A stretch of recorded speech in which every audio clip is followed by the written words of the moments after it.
The National Electrical Code, or NEC, does not explicitly prohibit the use of an equipment ground bus within a bus duct as a grounding electrode conductor for a separately derived system. However, the practice raises some concerns that must be addressed. Article 250.118, which addresses grounding separately derived alternating current systems, states in item number 3 that where a transformer secondary neutral is grounded, it shall be connected to the system grounding electrode. Article 250.30 A5 states that the system grounding electrode shall be permitted to be the equipment grounding conductor where it meets the requirements of 250.30 A5 or 250.30 A5. The Article 250.30 A5 states that the equipment grounding conductor is of sufficient size for the maximum available fault current as calculated in 250.30 A3, but not less than the values in Table 250.66. Article 250.30 A5 B states that the equipment grounding conductor is run with phase conductors in the same raceway.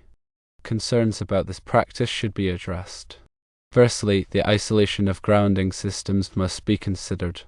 The equipment ground bus in the bus duct may not be isolated from other equipment grounding conductors within the building, which could create a potential for ground loops and other electrical hazards. Secondly, accessibility is an issue. The equipment ground bus may not be readily accessible for inspection or testing, which could make it difficult to verify its condition or ensure proper grounding.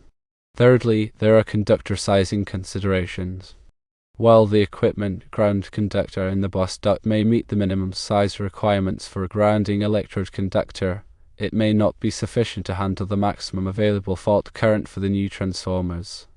Based on the NEC requirements and the concerns raised, it is not advisable to use the equipment ground bus in the existing bus duct as the grounding electrode conductor for the new transformers. Although the authority having jurisdiction, or OJ, and the electrical engineer's interpretation may technically be correct, the NEC does not provide a clear allowance for this specific application.